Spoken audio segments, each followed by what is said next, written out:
राम जय जय राम। परहित सरस धर्म नहीं भाई, पर पीड़ा सम नहीं अधमाई। भगवान श्री राम के द्वारा कही गई है और इसके श्रोता जो हैं वो रामायण के सर्वश्रेष्ठतम भक्त हैं। वहाँ केवल 4 ही श्रोता हैं, श्री भरत, श्री लक्ष्मण, शत्रुघ्न जी और श्री हनुमान जी महाराज। प्रसंग तो कुछ दूसरा ही था। भगवान श्री राम उपवन में विराजमान थे, राजमहल में नहीं, और वो केवल अंतरंग भक्तों के साथ ही उपवन पधारते। और जब प्रभु उपवन में बैठे हुए हैं उसी समय 4 महात्माओं का आगमन होता है और वे चारों महात्मा जो हैं सनक, सनंदन, सनातन और सनत कुमार के रूप में प्रसिद्ध हैं, जिनके लिए यह मान्यता है कि वे देखने में तो सर्वदा बाल्यावस्था के ही प्रतीत होते हैं, पर वो नया कब से अनादिकाल से सृष्टि बनी तब से उनका प्राकट्य हुआ है। वे वस्त्र धारण नहीं करते, बालकों के रूप में निर्वस्त्र ही रहते हैं। और गोस्वामी जी ने कहा कि ऐसा लगता है कि वो 4 बालक नहीं है, मानो मूर्तिमान वेद ही 4 रूप धारण करके आए हुए। रूप धरे जनु चारु वेदा, समदर्शी मुनि विगत विभेदा। इन महात्माओं के आगमन का एक संकेत मिलता है। वस्तुतः इसके पीछे एक अंतरंग पृष्ठभूमि है। भगवान श्री राम के अवतार लेने के जिन कारणों की चर्चा की गई है उसमें आपने पढ़ा होगा कि जिस समय ये जो चारों बाल्यावस्था में वेद स्वरूप चारों महात्मा वैकुंठ में भगवान का दर्शन करने के लिए जाते हैं, एक विचित्र विडंबना सामने आई। वैकुंठ के द्वारपाल जय और विजय द्वार पर खड़े हुए थे और ये चारों महापुरुष आते हैं और भीतर प्रविष्ट होने की चेष्टा करते हैं। जय और विजय को लगा कि ये तो हमारा अपमान है, हम जब द्वार पर खड़े हैं तो बिना मुझसे पूछे ही इस तरह से चले जा रहे हैं। और तब उन्होंने अपना बेंत आगे कर दिया और ये कहा कि आप लोग कितने दुष्ट हैं, यह बिना पता लगाए ही कि इस समय भगवान किस स्थिति में बैठे हुए हैं, लक्ष्मी जी के साथ एकांत में विराजमान होंगे, आप अनुमति के बिना ही भीतर चले जाने का प्रयास कर रहे हैं, घुसने का प्रयास कर रहे हैं। इन चारों महात्माओं को क्रोध आ गया और उन्होंने कहा कि तुम वैकुंठ में रहने योग्य नहीं, वैकुंठ के द्वारपाल का पद तुम्हें जो मिला है तुमने उसका उपयुक्त उपयोग नहीं किया है, इसलिए हम शाप देते हैं कि तुम्हारा 3 जन्म होगा और 3 जन्मों तक विविध रूपों में तुम जन्म लोगे और अंत में भगवान के द्वारा ही तुम्हें मुक्ति प्राप्त होगी। शाप देते ही शाप के पश्चात भगवान तक वह स्वर पहुंचा। भगवान बाहर आए, चारों महात्माओं को प्रणाम किया और उन्होंने यही कहा कि आपने इनको दंड देकर के बड़ा उपयुक्त कार्य किया है और सत्य तो ये है कि ये तो जय द्वारपाल हैं, जय और विजय, पर मैं ये कहूंगा कि छिन्नाम स्वभावमपि चेत प्रतिकूल वृत्तिम, अगर मेरी भुजा भी आपके विरुद्ध कोई अनादर का कार्य करे तो उसको भी मैं काट करके फेंक दूंगा। और भगवान उनसे विनम्रता से भीतर चलने का अनुरोध करते हैं। यही जो भगवान के दोनों द्वारपाल हैं, जय और विजय, तीन काल में, तीन युगों में जन्म लेते हैं। सतयुग में इनका जन्म हिरण्यकश्यपु और हिरण्याक्ष के रूप में हुआ। त्रेता में इनका जन्म का रावण और कुंभकर्ण के रूप में हुआ, और द्वापर युग में इनका जन्म शिशुपाल और दंतवक्र के रूप में हुआ। और तीनों ही युगों में भगवान ने अवतार लेकर के देखने में इन्हें दंड दिया, पर दंड के साथ साथ भगवान के द्वारा इन्हें मुक्ति प्राप्त हुई। यह पृष्ठभूमि है। भगवान श्री राम से जो उनका यह मिलन है, उसमें एक सांकेतिक तत्व है। राजमहल में प्रभु मिल सकते थे, वे अंतर्यामी हैं। वे चाहते तो वहीं स्वागत करते, और राजमहल में स्वागत बहुत विशेष रूप में किया जा सकता था। प्रभु ने निर्णय किया कि नहीं, हम उपवन में महात्माओं का दर्शन करेंगे, उनसे मिलेंगे। मानो प्रभु का विनोद भरा संकेत ये था कि राजमहल में तो यहाँ भी द्वारपाल हैं ही, उनसे फिर से कोई भूल हो और शाप मिले, इससे अच्छा यही होगा कि ऐसे स्थान पर इनसे मिला जाए जहां पर कोई द्वारपाल न हो। तो इसलिए आप उपवन में चले गए और स्वागत भी रोका था। वहां आते तो इन चारों महात्माओं को प्रभु अपने सिंहासन पर बैठाते, उनका विधिवत पूजन करते। पर वहां उस बाग में तो, वाटिका उपवन में, वो तो कोई वस्तु नहीं है, और आसन प्रभु ने बड़ा अनोखा दिया। अब ये चारों महात्मा जब आए तो अब प्रभु बैठने के लिए आसन कौन सा दे? तो आपने जो पीताम्बर ओढ़े हुए थे उसी को उतार करके बिछा दिया, और ये कहा कि आप लोग उस पर विराजमान हो। और वो चारों महात्मा प्रभु के उस पीताम्बर पर विराजमान होते हैं।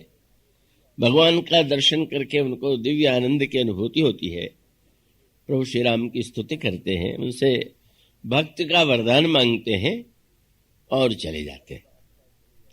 जब ये चारों महात्मा चले जाते हैं तो अचानक श्री भरत के अंतःकरण में जिज्ञासा का उदय हुआ। अद्भुत, साक्षात परब्रह्म परमात्मा श्री राम ने इन महात्माओं को इतना महत्व दिया कि अपना पीताम्बर बिछा दिया, उठकर खड़े हो गए, दंडवत प्रणाम किया। तो इन महात्माओं संतों का क्या लक्षण है, इनकी क्या विशेषता है? पर भरत जी स्वभाव से इतने संकोची हैं कि वे पूछने का साहस एकत्र नहीं कर पाते।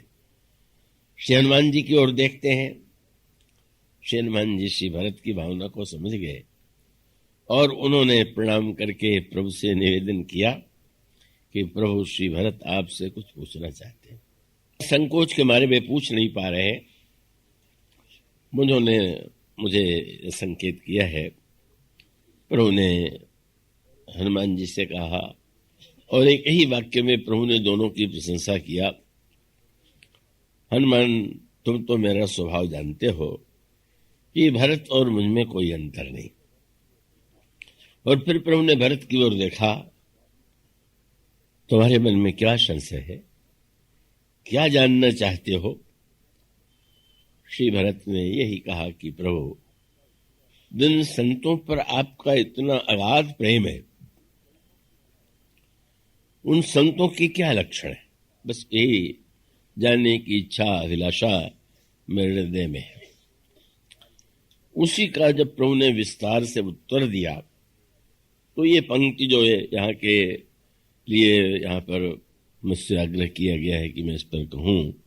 भगवान ने संत लक्षण में इस पंक्ति का उद्धरण दिया, और उसका अभिप्राय यह है कि संतों के तो अनेक लक्षण हैं, और उन अनेक लक्षणों में भी उन्होंने ये कहा कि अब संत के समस्त लक्षण का वो तो भिन्न भिन्न रूपों में दिखाई देते हैं, पर एक लक्षण ऐसा है कि जो प्रत्येक संत में समान रूप से रहता है और रहना चाहिए। और इस संदर्भ में भगवान ने कहा कि सत्य तो यही है कि संत का लक्षण ये है कि वह निरंतर परहित में संलग्न रहता है। परोपकार वचन मन काया संत सहज सुभाय खगराया, ये काकभूषण जी ने गरुड़ से कहा था। जो निरंतर केवल परहित को छोड़ करके अन्य किसी कार्य में संलग्न न हो, वही सच्चा संत है।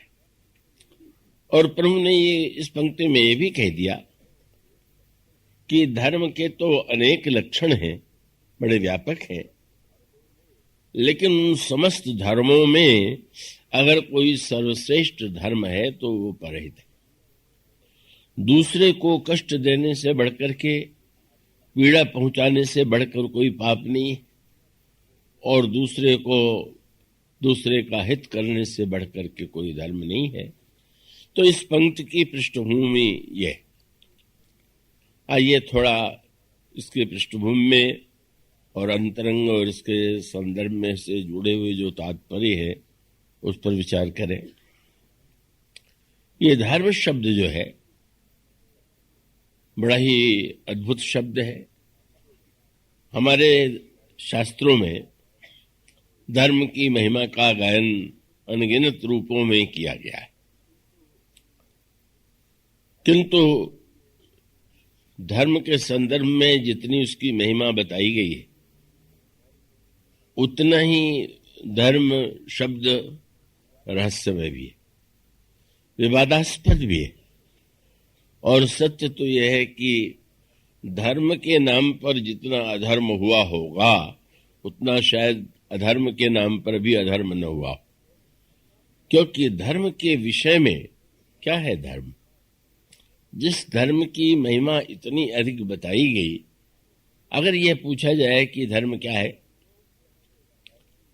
तो हम लोगों के यहाँ जो सनातन धर्म की प्रक्रिया है, उसमें तो जीवन के प्रत्येक क्रियाकलाप को धर्म से जोड़ा गया।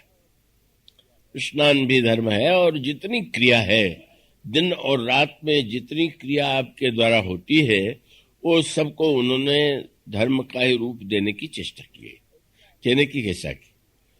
और इसका अभिप्राय यह है कि धर्म कोई ऐसा, धर्म के विषय में ये नहीं कहा जा सकता कि धर्म का पालन इतने देर के लिए करना चाहिए।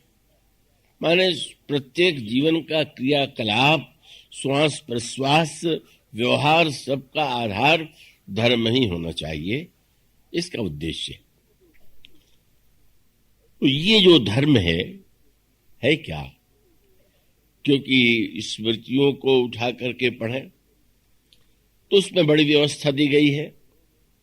पुराणों के विविध प्रसंगों में धर्म की अनेक बार व्याख्या की गई है, और रामचरितमानस में भी धर्म की व्याख्या चरित्र के माध्यम से, वाणी के द्वारा, विचार के द्वारा संसार के समक्ष रखने का प्रयास किया गया है। वस्तुतः यह जो धर्म शब्द है, जैसा मैंने आपसे कहा कि बड़ा विवादास्पद है, क्योंकि संसार में कोई व्यक्ति यह तो नहीं कहता अपने मुख से कि मैं अधार्मिक हूं। रामायण का संकेत तो यह है कि रावण भी अपने को परम धार्मिक ही मानता था। और अंगद से जो प्रसंग हमारे श्री उमाशंकर जी सुना रहे हैं, संभवतः अंगद का चरित्र सुना रहे हैं, ऐसा मुझे लगा। तो अंगद के प्रसंग में यह बात आती है कि अंगद ने तो रावण के वाक्यों के जो उत्तर दिए वो बड़े कड़वे थे, बड़े चोट पहुंचाने वाले थे। पर रावण ने कहा कि तुम्हारे शब्दों को सुन करके अगर मैं तुम्हें मृत्युदंड नहीं देता हूं, तो उसका यही कारण है कि मैं तो धर्मात्मा व्यक्ति हूं, मैं नीति और धर्म के विरुद्ध आचरण कर नहीं सकता, और इसलिए नीति धर्म में जानता हूं। तुम दूत हो और दूत को मारना नीति के विरुद्ध है, इसलिए धर्म का पालन करने के लिए ही मैं तुम्हें दंड नहीं दे रहा हूं। इसका अर्थ यही है कि रावण भी तो नहीं मानता है। और यूं अगर सच्चाई देखिए तो रावण अपने आप को जितने आप धर्मात्मा मानते हैं उससे अधिक धर्मात्मा था भी। अगर धर्म का अर्थ केवल क्रिया हो तो रावण के जीवन में तो बहुत बड़ी तपस्या है, बड़ी पूजा है, बड़ा साधना है। पर वो रावण जब अपने को कहता है कि मैं नीति धर्म का पालन करता हूं, यद्यपि अंगद ऐसे अनोखे स्वभाव के थे कि वो चोट करने से नहीं चूके। उन्होंने आगे चल करके व्यंग भरे वाक्यों में ये कहा, हाँ हाँ, आपकी धर्मज्ञता के विषय में तो मैं पहले भी सुन चुका हूं। किससे? बोले वो जो बंदर जिसकी तुम बड़ी प्रशंसा कर रहे थे, वो उसने भी तुम्हारी प्रशंसा किया। और तुम्हारी प्रशंसा केवल करने की क्या आवश्यकता, तुम्हारा तो संसार में तुम कितने धर्मज्ञ हो ये प्रत्यक्ष दिखाई दे रहा। और उनका व्यंग्य क्या था? कह कभी धर्मशीलता तोरी, हम सुनी कृत परतीय चोरी। दूसरे की स्त्री को चुराने से बढ़ के क्या धर्म हो सकता है?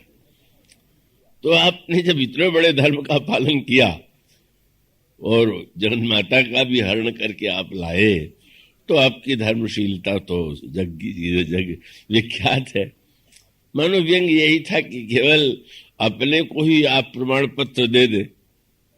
तो विद्यालय में विद्यार्थी परीक्षा देता है तो प्रमाण पत्र तो अध्यापक देते हैं, पर अगर प्रत्येक विद्यार्थी को अधिकार दे दिया जाए कि स्वयं को प्रमाण पत्र दे दे, तो कोई विद्यार्थी अनुत्तीर्ण थोड़ी होगा। तो समस्या यही है कि पाठशाला में तो हम जो प्रमाण पत्र है वो अध्यापक से पाते हैं, पर जीवन की पाठशाला में प्रत्येक व्यक्ति अपना प्रमाण पत्र स्वयं देता हुआ दिखाई दे रहा। प्रत्येक व्यक्ति यही कहने की चेष्टा करता है कि वो कितना अच्छा है, कितना श्रेष्ठ है, कितना महान है। कितनी बड़ी विचित्र विडंबना। तो जो रावण जैसा व्यक्ति भी अपने को धर्मज्ञ ही मानता हो, तो फिर इसका तात्पर्य है कि वो तो स्वयं भी अपने को श्रेष्ठतम मान करके व्यवहार करता है। और यहां तक कि जब बाली के ऊपर भी भगवान राम ने बाण का प्रहार किया, तो उसने भगवान राम पर भी यही आरोप लगाया कि आपने धर्म के विरुद्ध आचरण किया। उसका तात्पर्य था कि मैं तो धर्म के विरुद्ध, मैं तो धार्मिक हूं और आपने धर्म है तो अवतरे गुसाई मारे हो वही व्याध की नहीं। तो इसका अर्थ है कि धर्म शब्द ऐसा है कि जिसके विषय में प्रत्येक व्यक्ति कहता है, कह सकता है कि यह धार्मिक, पर क्या कसौटी है धर्म की? और उस धर्म में जो विविधता दिखाई देती है, उस परस्पर विविधता में दिखाई देने वाला जो धर्म है, उसको हम किस रूप में ग्रहण करें, किस रूप में समझें, किस रूप में जीवन में उतारने की चेष्टा करें। श्री रामचरितमानस में इसका बड़े विस्तार से उत्तर दिया गया है। महाभारत में भी इस प्रश्न पर विचार किया गया और वो महाभारत में भी यही बात कही गई। कितना कठिन है धर्म का निर्णय का। अगर वेद के आधार पर निर्णय करें तो वेद भी 4 हैं, अगर पुराणों के आधार पर करें तो पुराण 18 हैं, स्मृतियों के आधार पर करें तो स्मृतियां भी 18 हैं। किसकी बात माने, किसकी बात न माने, तो उन्होंने एक ही समाधान दिया और वो समाधान हम सबके लिए उपयोगी है। वो श्लोक है, सुतर विभिन्ना स्मृतिश्च भिन्ना नैको मुनिर्यस्य वच प्रमाणम तब धर्मस्य तत्वम निहितम गुहायाम। जैसे कोई गुफा में वस्तु हो और वहां बैठ करके उसको खोज पाना कठिन हो, इसी प्रकार से धर्म का तत्व जो है वो तो गुफा में रहस्यमय रूप में निहित है। तो फिर उपाय क्या हुआ? तो उनका बस उपाय यही है कि धर्मस्य तत्वम निहितम गुहायाम महाजनो येन गतः सपद्धा। तो स्वयं हम महान पुरुषों का अनुगमन करें और उनके जीवन में धर्म की जो स्थिति दिखाई पड़े उसी को अपने जीवन में उतारने का प्रयास करें। यह सूत्र महाभारत में दिया गया। अब ये बात अलग है कि हम सब लोग अपने कोई महाजन मान लें, वो महापुरुष तो हम ही हैं और हमें किसी व्यक्ति विशेष से कुछ समझने सोचने की आवश्यकता नहीं है, तो और बात है। लेकिन देखें, अब भगवान श्री राम से लक्ष्मण जी ने पूछ दिया कि महाराज आपके चरणों में भक्ति कैसे हो। तो भगवान ने धर्म का उपदेश, धर्म सबसे पहले धर्म की बात की, लेकिन बात अनोखी कह दिया कि धर्म का पालन करने से पहले प्रथम ही विप्र चरण अति प्रीति निज निज धर्म निरत श्रुति रीति। पहले विद्वानों से, श्रेष्ठ पुरुषों से नमन करके प्रश्न करिए कि धर्म क्या है, और वे जो बतावे उसका जीवन में पालन कीजिए। तो इसका अभिप्राय ये है कि धर्म शब्द जितना महान है उतनी धर्म शब्द के साथ समस्याएं जुड़ी हुई, और उस जुड़े हुए संदर्भ में महाजनों निगतस्य पंथा, महापुरुष ही हमारे लिए परम प्रमाण है। और ऐसी स्थिति में भगवान राम और श्री भरत से बढ़कर के कोई महापुरुष हो ही कौन सकता है।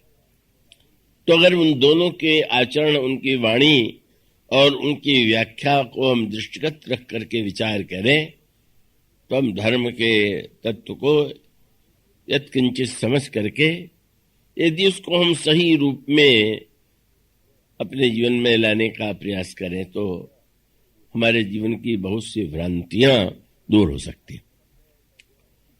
तो ये जो धर्म शब्द है, पहले तो इसके मूल अर्थ पर थोड़ा ध्यान दे लेंगे। धर्म शब्द का मूल अर्थ है धारणा धर्म मिथ्या। ध्रिय धारणे धातु से धर्म शब्द बना है, और जिसका अभिप्राय है कि जो समाज को, विश्व को, व्यक्ति को धारण करता है वह धर्म है। अब ये शब्द तो बड़ा व्यापक हो गया। यह जो धर्म शब्द है, अब अगर देखें तो ये जो परहित सरिस धर्म नहीं भाई कहा गया, उसका एक विशेष कारण है कि धर्म के अन्य जितने रूप हैं उसमें विवाद अवश्य है। अगर निर्विवाद कोई धर्म है तो परहित। धर्म के अन्य जितने भी लक्षण बताए गए हैं वो देश के संदर्भ से, काल के संदर्भ से, व्यक्ति के संदर्भ से बदल जाते हैं।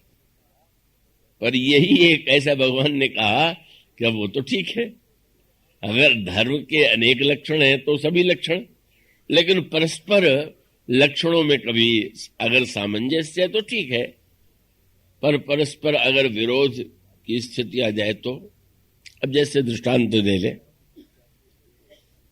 भगवान श्री राम बन जाते हुए मां कौशल्या के चरणों में नमन करते हैं, विदा लेने के लिए आए हुए, और प्रभु श्री राम को विदा देते हुए मां ने ये कहा कि मैं तुम्हें यदि वन जाने का आदेश या तुम्हारी बात को मैं मान रही हूं तो ये न समझना कि तुम्हारे पिता ने तुम्हें आज्ञा दिया है इसलिए मैं तुम्हें जाने के लिए कह रही हूं। अगर तुम्हारे पिता ने तुम्हें वन जाने के लिए कहा होता तो मैं तुम्हें रोक देती और तुम्हें मेरी बात ही माननी पड़ती। क्यों? उनका जो केवल पितु आय सुताता तो जन जाहु जानी बड़ी माता। पिता की अपेक्षा माता का अधिक महत्व है, और इसलिए तुम्हारे पिता ने आदेश दिया तो मैं माता के नाते उससे अधिक महत्व मेरी आज्ञा का, इसलिए बिल्कुल मैं उनकी आज्ञा के लिए तुम्हें वन नहीं जाने दे रही हूं। और दूसरा दृष्टांत परशुराम जी का है, वो तो अत्यंत निर्दयता से भरा हुआ प्रतीत होता है, बड़ा ही कठोर प्रतीत होता है। वशिष्ठ ने उसी का दृष्टांत दे दिया। जब उन्होंने भरत जी से राज्य लेने की बात कही तो उन्होंने ये कहा कि परशुराम पितु आज्ञा राखी, मारी मात लोग सब साखी, लोग सब साखी। परशुराम जी महाराज के प्रसंग में यह बात आती है, महर्षि भगवान परशुराम के पिता महर्षि जमदग्नि हैं, बड़े उग्र स्वभाव के महात्मा थे। का उनकी पत्नी रेणुका जल लेने के लिए जाती हैं और वो उस वहां पर कुछ गंधर्व देवता जल में क्रीड़ा कर रहे थे।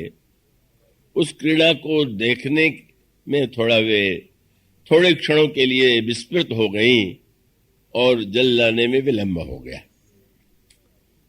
विलंब से लौट करके जब वे आई और जमदग्नि जी ने पूछा कि तुम इतने विलंब से जल लेकर के क्यों आई?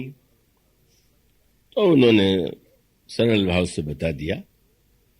जमदग्नि जी बड़े उग्र स्वभाव के थे और उन्होंने क्रोध में भर करके अपने पुत्रों को आदेश दिया, पहले बड़े पुत्र को आदेश दिया तो सिर काट लो रेणुका का।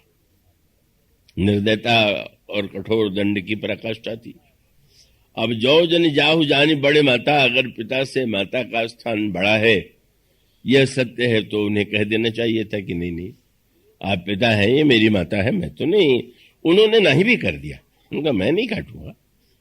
क्या ऐसी बात हो गई कि जिसके लिए आप उनको इतनी कठोर दंड की बात कह रहे?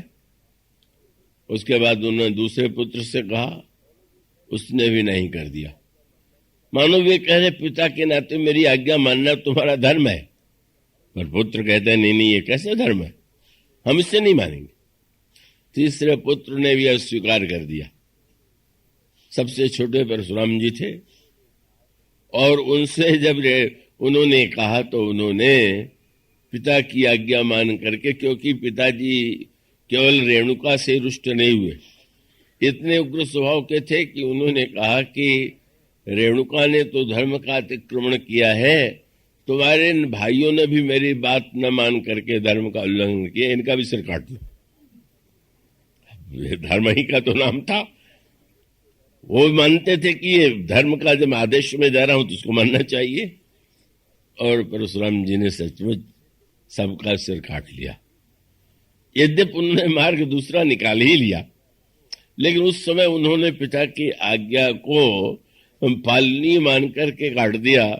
बड़े प्रसन्न हो गए जमदग्नि जी, और जमदग्नि जी ने कहा कि मैं बड़ा प्रसन्न हूं, तुमने मेरी आज्ञाओं का पालन किया है, तुम कोई वरदान मांगो।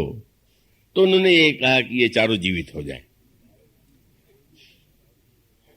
चारों जीवित ही नहीं हुए, परशुराम जी ने ये भी कह दिया कि ये भी वरदान दीजिए कि इनको याद न रहे कि मैंने इनका सिर काटा, नहीं तो बाद में भी उनको ये रोष बना रहेगा कि अरे इसने हमारा सिर काट लिया था। ये जो कथाएं बड़ी विलक्षण प्रकार की आती हैं पुराणों में, तो ये कथाओं का भंडार ही है। और उन कथाओं में ऐसी विलक्षण सी बातें हैं कि जो व्यक्ति के अंतःकरण में बड़ी भ्रांति उत्पन्न कर सकती है। तो स्वाभाविक है कि धर्म को लेकर के जो विविध प्रकार की भगवान राम के समय में जो धर्म की व्याख्या थी और महाभारत काल में जो धर्म की व्याख्या थी, उसमें बड़ी भिन्नता है। और स्वयं भगवान श्री राम भी जब धर्म का उपदेश विविध प्रसंगों में देते हैं तो उनका उपदेश एक जैसा नहीं होता। उसका अभिप्राय यह है कि प्रभु यह जानते हैं कि धर्म जो है का उसके संदर्भ में को वो जो महत्व गुरु वशिष्ठ का संकेत आपको मानस में मिलेगा वो उनके सामने। धर्म की व्याख्या साधारणतया शास्त्रों के माध्यम से की जाती रही है और शास्त्र को ही धर्म की व्याख्या के लिए प्रमाण माना गया है। पर वो धर्म की व्याख्या तो शास्त्र से की गई, पर शास्त्र की व्याख्या तो करने वाला व्यक्ति ही तो है, और वो जो व्याख्या करेगा वो व्याख्या अपने ही इच्छा के अनुकूल उसकी व्याख्या कर सकता है। तो ऐसी स्थिति में जब धर्म की व्याख्या को लेकर के यह प्रश्न आता हो तो उसका एक सूत्र गुरु वशिष्ठ के जीवन में मिलता है। जब वे चित्रकूट में भाषण देने के लिए खड़े हुए तो गोस्वामी जी कह सकते थे कि वो तो धर्म के आचार्य हैं और उन्होंने धर्म की व्याख्या की है, धर्म के अनुकूल वाणी का प्रयोग किया। पर वहां पर 3 शब्द आपको मिलेंगे और वो बड़े महत्व के हैं, और वो 3 शब्द है समय, समाज, धर्म, अविरोधा। बोले तब रघुवंश पुरोधा। गुरु वशिष्ठ की जो वाणी है वो समय के अनुकूल है, समाज के अनुकूल है और धर्म के अनुकूल है। धर्म शब्द बीच में है और समय और समाज ये दोनों शब्द जो है दोनों ओर है। और इसका अभिप्राय है कि धर्म की व्याख्या करते हुए हमें समय का भी ध्यान रखना होगा और धर्म की व्याख्या करते हुए समाज का और उसके साथ साथ धर्म के संदर्भ में व्यक्ति का। तो ये जो तीन सूत्र हैं, समय, काल का तत्व, समाज का और दूसरा जो संकेत है जब निधर्म कहते हैं तो मानो व्यक्ति का। तो ये जैसा मैंने कहा कि यह जो धर्म शब्द है जितना प्रचलित है और जिसके आधार पर हम सब लोग अपने आप को धर्मात्मा मानने की भूल कर बैठते हैं, वो शायद हमारे लिए उपयुक्त नहीं, उचित नहीं।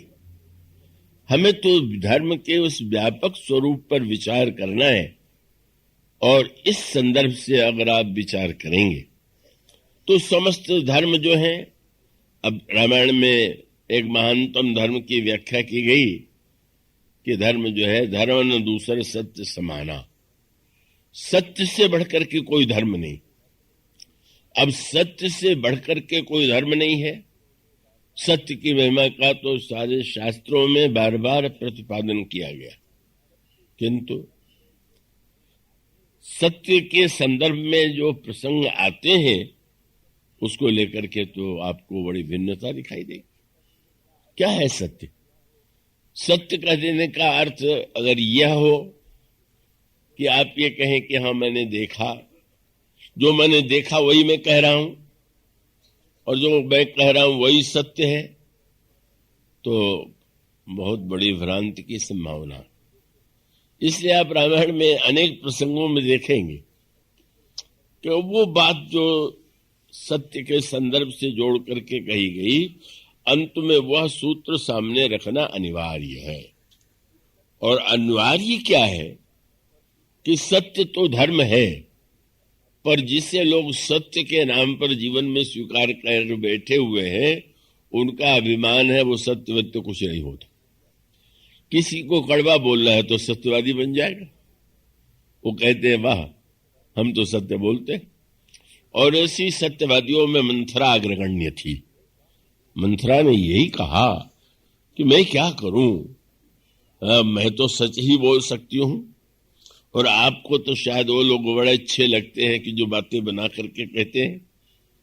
तो मानो मंथरा की यह मान्यता थी कि जो उसने कहा है वह सत्य है और सत्य है तो बोलना उसका कर्तव्य है, धर्म है। और उस सत्य के द्वारा जो महानतम अनर्थ हुआ, मंथरा प्रतिपादित जो सत्य था वो सत्य कितना अनोखा था। ऐसा तो नहीं कि मंथरा ने राम का राज्याभिषेक होने वाला था, ये भी सत्य है। महारानी कैकेयी को समाचार अभी तक नहीं मिला था, ये भी सत्य है। माने यूं अगर देखें तो मंथरा ने जो बातें रखी घटनाओं के रूप में बिल्कुल ठीक, अब उसमें उसने थोड़ा थोड़ा संशोधन कर दिया, यही उसकी कला है। का कला ये है कि उसने जैसे ये तो कहा कि तुम्हें समाचार नहीं दिया गया, तो संदेह उत्पन्न कर दिया कि अगर कोई षड्यंत्र नहीं है तो तुमसे छिपाया क्यों गया। लेकिन अब उसको पुष्ट करने के लिए एक वाक्य जोड़ दिया।